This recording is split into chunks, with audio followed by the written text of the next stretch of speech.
మార్పు అనే ఆలోచన మొదలైంది. 2 ఏళ్లు నిండింది ఇప్పటికి కేవలం కాంగ్రెస్ పార్టీ ప్రభుత్వం వచ్చి.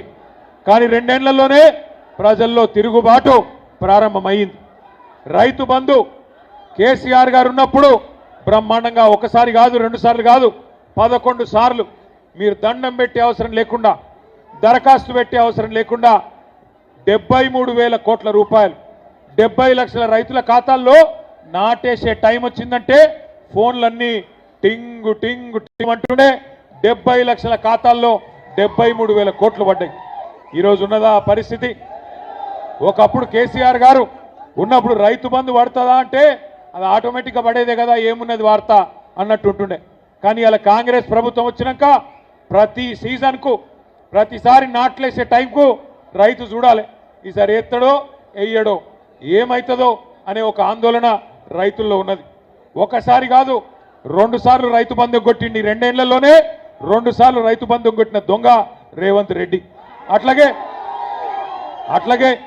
అట్లాగే ఇలా రైతులు బాధపడుతున్నారు మహబాద్లో, అట్లాగే డోర్నకల్లులో, ఈ ప్రాంతంలో ఉన్న ఇతర నియోజకవర్గాల్లో కూడా. మాయ మాటలు నమ్మిండ్రు,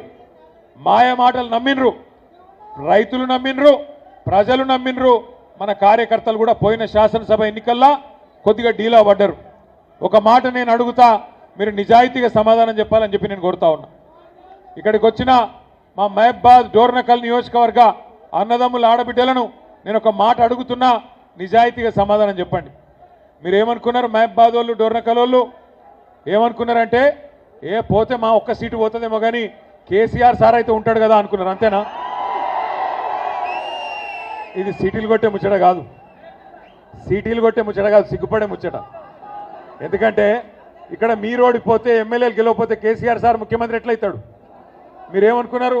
పోతే మా ఒక్క సీటు పోతుంది, పోతే మా ఒక్క ఎమ్మెల్యే పోతాడు, కానీ కేసీఆర్ ఉంటాడు కదా అనుకున్నారు. మాకేం డోకా ఉన్నది, రైతు బంధు వస్తుంది, 24 గంటల కరెంట్ వస్తుంది, గోదావరి నీళ్లు తెచ్చిండు కేసీఆర్ గారు కాళేశ్వరం రూపంలో.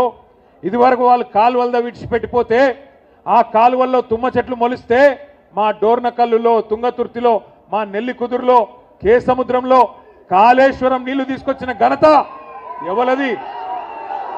గోదావరి నీళ్లు తెచ్చిన ఘనత ఎవలది? కేసీఆర్ గారిది. అందుకే మీరేమనుకున్నారు? కేసీఆర్ అయితే ఉంటాడు, పోతే మా సీటు పోతుంది అనుకున్నారు.